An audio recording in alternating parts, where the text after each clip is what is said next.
Hello everyone, welcome to all of you in my YouTube channel thanks learning classes.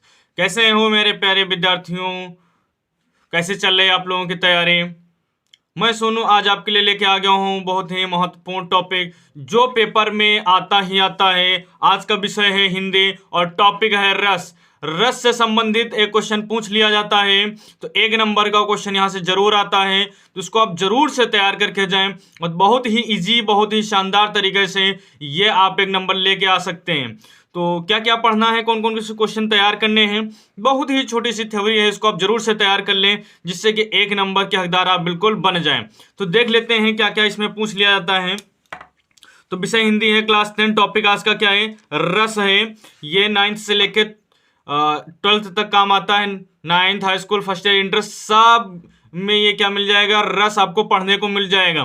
तो आप किसी भी class में हैं तो ये आपके लिए हेल्पफुल है। आप ये वीडियो पूरा जरूर देखें जिससे आपके जितने भी डाउट हैं क्लियर हो जाए, ठीक है। इसमें देख लीजिए जैसे क्या है, रस का शाब्दिक अर्थ, ठीक है।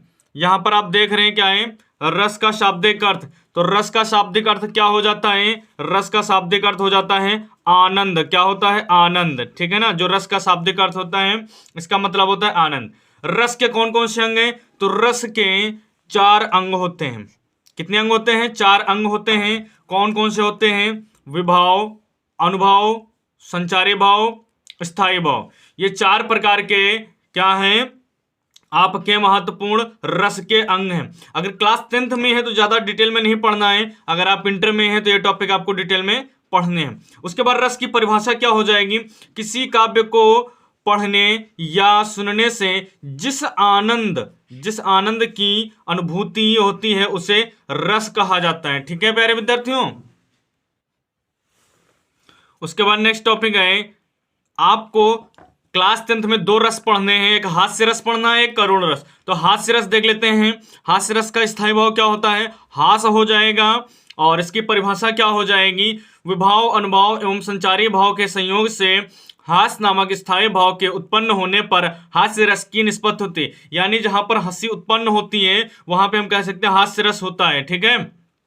ये परिभाषा आपको रटनी समझनी है। जैसे आपने समझा विभाव, अनुभाव, संचारी भाव और स्थायी भाव, ये 4 इसके अंग होते हैं। इन्हीं को जोड़ करके आप परिभाषा बना सकते हैं। कैसे? विभाव, अनुभव, संचारी भाव एवं, ठीक है ना, या के संयोग से हास नामक स्थायी भाव के उत्पन्न होने पर हास्य रस की निष्पत्ति होती है। अगर आप सिर्फ और सिर्फ इसका स्थायी भाव याद रखते हैं और इसके 4 अंगों के नाम याद रखते हैं तो कोई भी रस की आप परिभाषा बना सकते हो, कोई भी A to Z रस हो, ठीक है।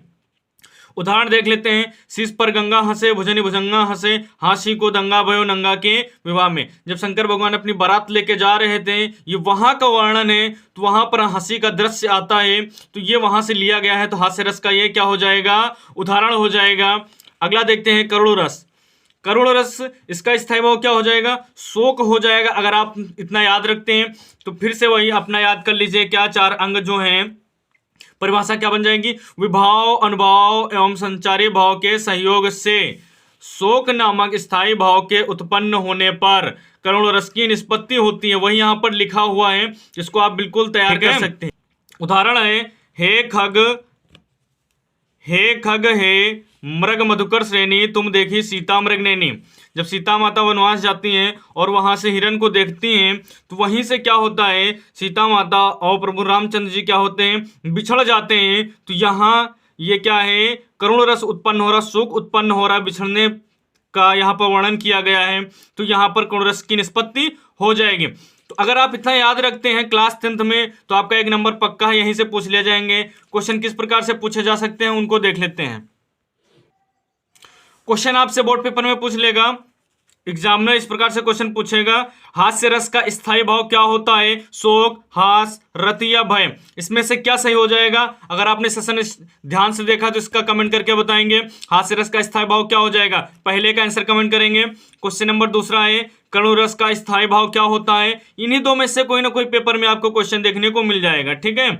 इसके ऑप्शन है हास, निर्वेद, शोक, भय।